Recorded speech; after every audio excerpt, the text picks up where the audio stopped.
Welcome back, friends. Sarah and I thought it would be appropriate to discuss education as we head into August.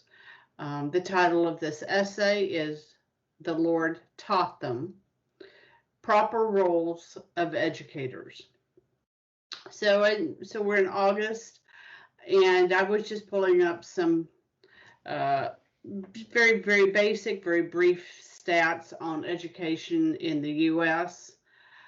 and just some interesting notes here. So after the last year of whatever it is we all went through, parents have become increasingly involved with their children. And so we're going to look at the different ways. First way is homeschooling. It rose in the first week, April 23rd through May 5th. They called it a phase one of the homeschool household pulse survey. About 5.4% of U.S. households were homeschooling.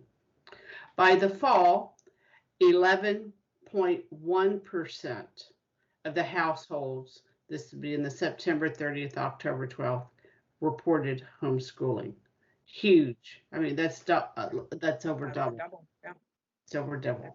A clarification was added. True homeschooling, rather virtual learning through public or private. Okay. When I talk of homeschooling, and maybe Sarah has kind of a different, a basic one is the children are at home. And whether that instruction is given by mom or dad or, your nearest neighbor, or we're looking on online school instruction, because I know my daughter had many, many wonderful courses online, Greek and Latin, and some of the best writing educators that North America, because this lady was in Canada, could afford. I still defined her as homeschooling, even though I wasn't handling the personal instruction.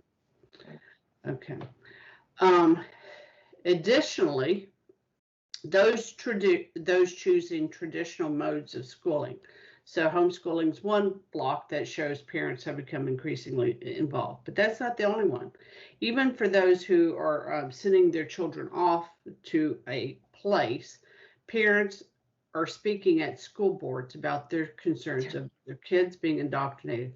I don't know. I think maybe I'm going out on a limb, but perhaps we've all seen the video of the two mamas out of, was it Iowa, who smacked their school board around for masks and other sort of nonsense. Parents are also running for positions at school boards as they run the narrative wells off those said places. They're taking over it themselves. Citizens are heading to their state capitals and holding their allegedly elected officials responsible. The parents have grave concerns over men competing in women's sports, right? Because their daughters in soccer team or whatever. And parents are having grave concern of what critical race theory, or what I call is white racism. We don't mince words around here, and a communism curriculum. It looks like most parents really don't want their children raised to hate the country that they were born in. So in many different indicators and in many different ways, parents are more involved with their children's education in substantive ways than I think we could say even before the pandemic. Oh, yeah. Absolutely. Do we?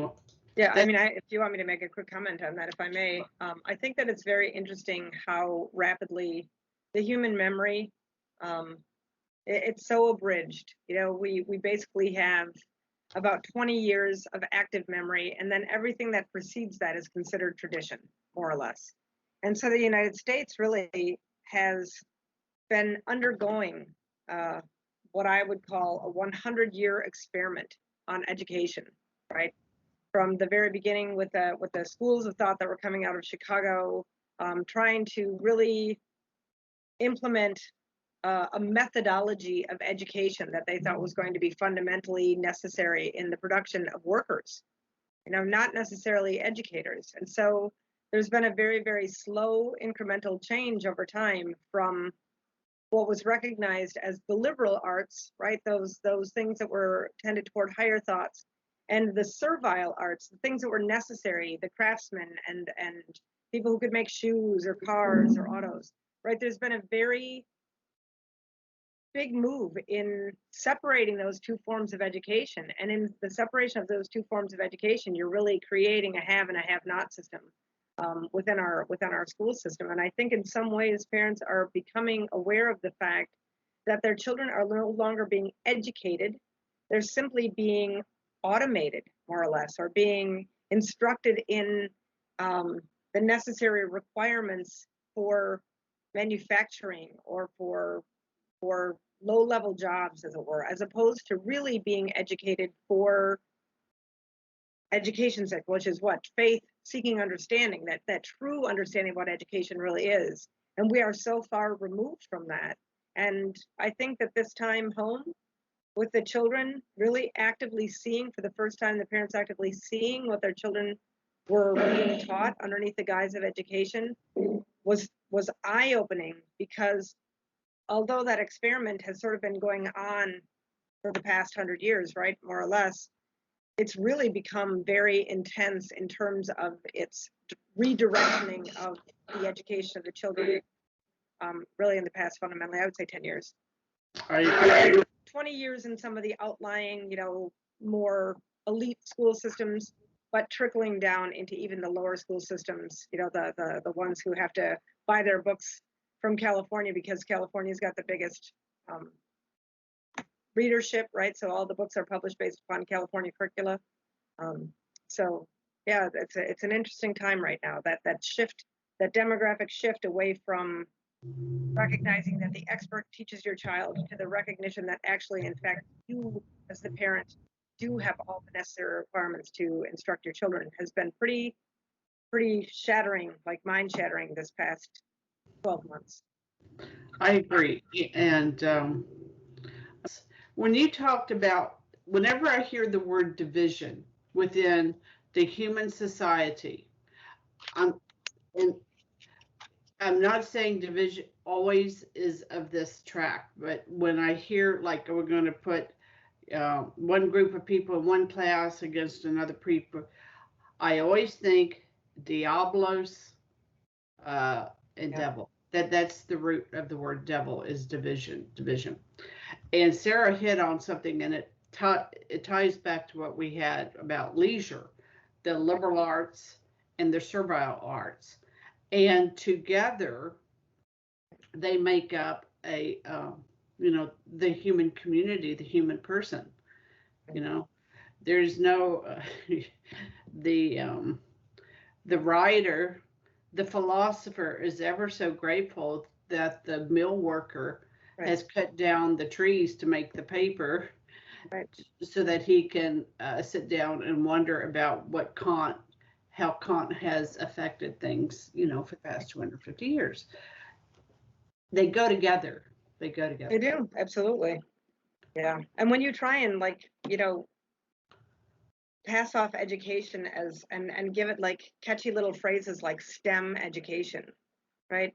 I don't know how many of our listeners, as it were, read the Chronicles of Narnia, but the way that he describes, that C.S. Lewis describes the cousin, and now of course I have Clarence Scrubs, right? The cousin who was, his parents were communists. I mean, he didn't actually come out and say that the parents were communists, but the person who reads it can recognize that, because he says he was never allowed to read any books other than technical manuals. So consequently, when it came time to go to Narnia, he had no imagination to be able to accommodate it. And so STEM, in a lot of ways, although, of course, science and technology and, engineering and mathematics, all of those things are beautiful subject areas, but they don't define the human person. Love, charity, compassion, mercy, those are things that really motivate the human person. And when those are removed from the curricula of education, and they're put kind of beneath, like music or arts, all of those things, like even in the classical mindset, you had the trivium and the quadrivium, right? Or even people like Aristotle, who certainly were not Christian, recognized that the highest form of schooling or learning was theology, right? Was the studying of God, how things are created, how they come to be. And all of those things now have been really made subservient to utilitarian principles, which are really corrosive of the human soul. When the human person is nothing more than just a slightly more intelligent dog, that is really corrosive to the human being. It absolutely is. All right, my friends, we will pick up in the next episode. Our Lord, what does he have to think about some of this? Till then, fides et ratio.